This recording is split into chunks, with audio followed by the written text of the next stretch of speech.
today we mainly are going to address particle swarm optimization, PSO. I have adopted from a pre-made file by Department of Mechanical and Material Engineering of a Malaysian university. So it was so good, so that is the main reason I obtained that. You know about optimizations. So what is the main goal of optimizations is to find the value of variables based on the variables are different based on your problem, and to minimize or maximize the objective function while satisfying the constraints. You may introduce an objective function and within that objective function even introduce some constraints, and the goal of optimization algorithm, or the algorithm you define by yourself, is to solve that problem maybe it's minimizing or maximizing your main function. The procedure which is going to be done, the optimal design, if we design a flowchart, so first of all you should consider that if you need an optimization or not for your program. Maybe it's so simple and you can solve it by your by mathematical relations. If not, you go through optimization algorithms or optimization methods. So you should consider some design variables. You should choose some variables within your problem as design variables, as main variables, and after that formulate constraints. Even if you have some constraints, you should formulate that, and after that you should formulate your objective function. There would be an objective function even, and one of the main points you should consider is to set up variable bounds, which means the lower bound and the upper bound, the domain which you wish your variable to vary in it, after that select an optimization algorithm. So you choose your algorithm, and finally you obtain a solution. We will discuss this later on a PSO algorithm. I've sent you the code, but to just give a brief description of what maybe most of them are familiar with you, but if variable bounds are unfamiliar with you, if you imagine your optimization algorithm as a tool, you need a workspace. So the workspace is going to be clear by clearing variable bounds. So the variable bounds is the place that your algorithm will run through that place, that space, and will find the optimal solution according that space. So it's so important to define that variable bounds carefully. So we are going to address PSO. What is PSO? It's an abbreviation for particle swarm optimization. It is based on swarm intelligence. It is an artificial intelligence which is based on the behavior of decentralized and self-organized systems. The expression, as you know, it's somehow like history. You can read it by yourself by Gerardo Beni and Jing Wang in 1989 in the context of cellular robotic systems. How it works is are typically made up of a population of simple agents which interact locally with one another and with their environment. So while they have interaction, which means that we can track the data for each agent, and the agents even communicate with each other, and the environment which we are analyzing the environment at the same time. Natural samples of it is based on natural behavior of some natural behaviors like birds flocking, or which is fish schooling, or somehow like this. Ant colonies, another example of natural swarm intelligence. if you wish to see in natural things. How it is work, I don't know, but it has been said in literature that it is used in US military in investigating SOAR techniques for controlling unmanned vehicles, and even NASA is using from that. So we are not going that high level, but we maybe use it in electrical engineering problems. The PSO algorithm described in 1995 by James Kennedy and Russell C. Eberhardt, inspired by social behavior, as I told, bird flocking and fish schooling. Maybe fish are searching for food or something else. PSO is an artificial intelligence technique that can be used to find appropriate solution to extremely difficult or impossible numeric maximization or minimization problems. So if you remember that flowchart, the first step for us was to find if we need an optimization or not. So if our problem is somehow difficult or impossible to solve it with mathematical relations, we can just obtain some optimization algorithms to solve it. As I told, hypotheses are plotted in this space and seeded with an initial velocity. First of all, we should initialize our algorithm. The first step in PSO algorithm is to initialize the variables as well as communication channel between particles. So after that simple algorithm if you want to name some particles from optimization characteristic, just you can say that it's a simple algorithm, easy to implement, and few parameters to adjust, mainly the velocity. So you can easily adjust the velocity, it has parameters, and even there are some algorithms that are parameterless, but among the other algorithm, it is the simple one because it is introduced the first somehow the first or is the base algorithm, which mostly other algorithms are inspired by. To tell you about how it works, first of all, we initialize a group of random particles or solutions. We randomly select some solutions for some, or it's better to say assign some values to our variables we have defined randomly, and then it searches for optimal by updating generations. It moves through the solution space. As I told, we have defined the solution space by the lower bound and upper bound of the variables, and are evaluated according to some fitness criterion after each time step. So in every iteration, each particle is updated by following two best values. After each variable or each agent or each particle is going to be updated, the new position for that variable among search space is going to be affected by two best values.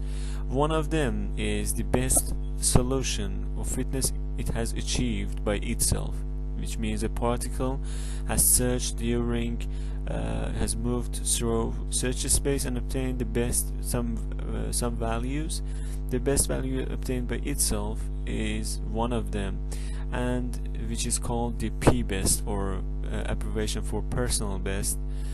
And the another best value is tracked by the particle stream optimizer, is the best value obtained so far by any particle in the population. It means as it has communication or with environment or other particles, we can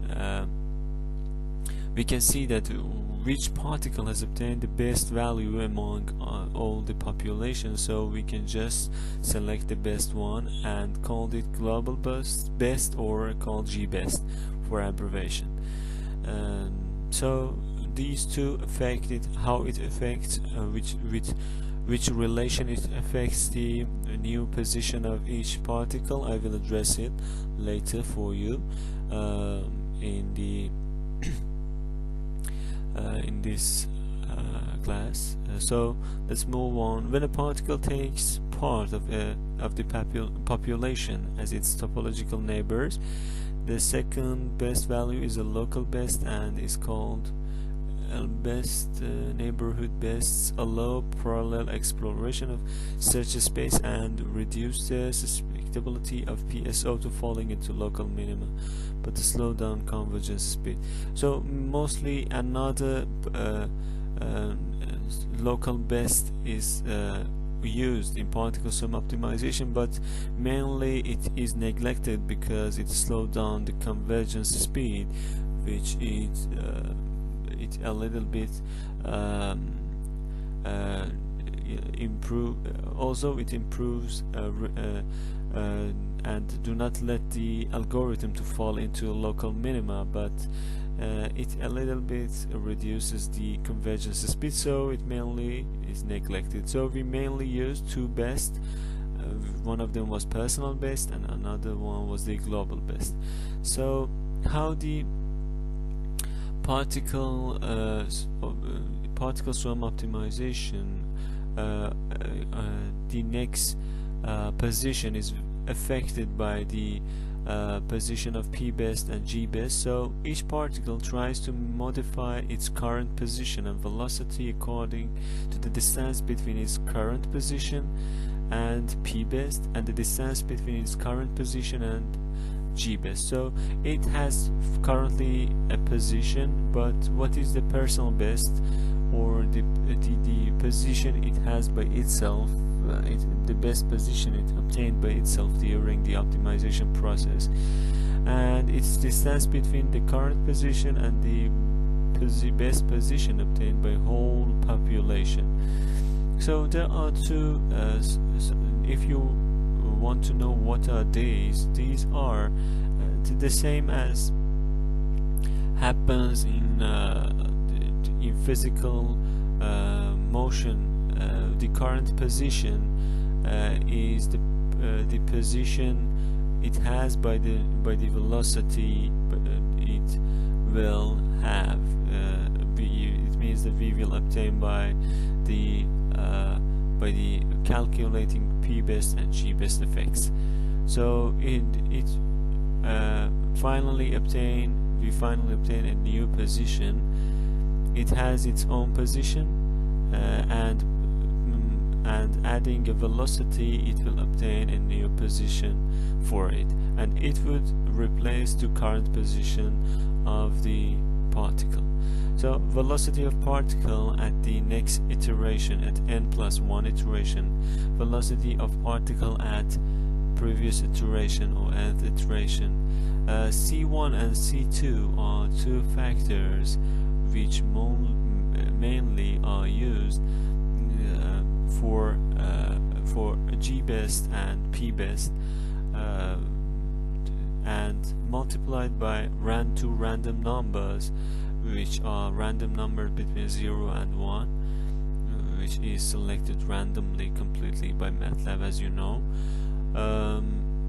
These are the factors which mainly are control variables of this algorithm too. We know the global best position obtained by a whole swarm is called G best, and P best are the position of the best position obtained by particle itself is personal best or P best. So we have current position. So in the n+1 iteration, it means the position which currently is going to have the previous position or position of nth iteration, and the velocity of the current velocity the particle is going to have. This is the main updating formula which particle swarm optimization applies to optimize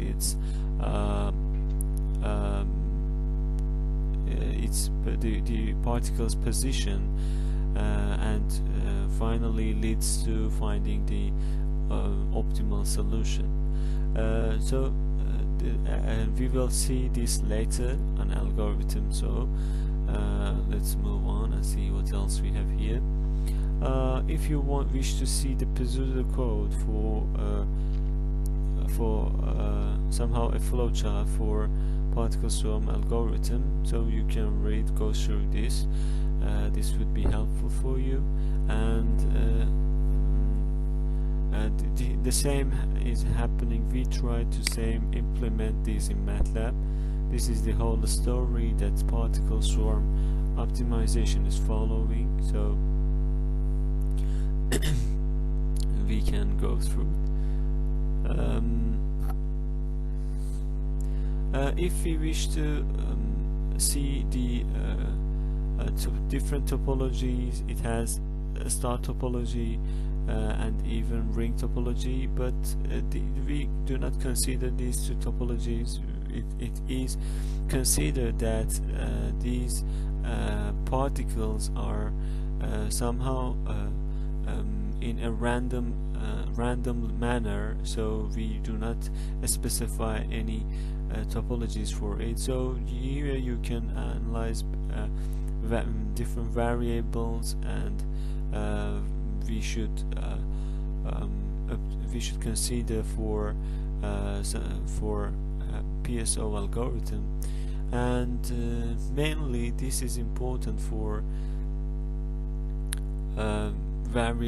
basic variables of PSO. First of all, is a velocity clamping. Control the global exploration of the particle, reduces the size of the step velocity, and somehow inertia weight. We have another inertia weight factor or variable which controls the movement, the momentum of the particle by varying the contribution of previous velocity. So we will address these variants later. Constriction coefficient to ensure a stable convergence of PSO algorithm. So it will even be maybe will be used in different algorithms of PSO, and synchronous and asynchronous updates when we are using optimization in parallel process. So maybe it even be used for parallel optimization, which we will not address in this class. So particle swarm optimization in summary: the process of PSO algorithm, as we told, is to find the optimal value which is worked with it is inspired by swarm natural swarm intelligence, which is between and it is available in nature, which means the animals work together, which has no leader, no specific leader. But particle swarm optimization consists of swarm of particles. The particle represents a potential solution, a better condition, and particle will move through multi-dimensional search space to find the best position in the data space. So we do not have any constraint for our dimensions of search space. You can have multi-dimensional search space for this algorithm. So this was a brief theory of what happened, what is happening during PSO algorithm.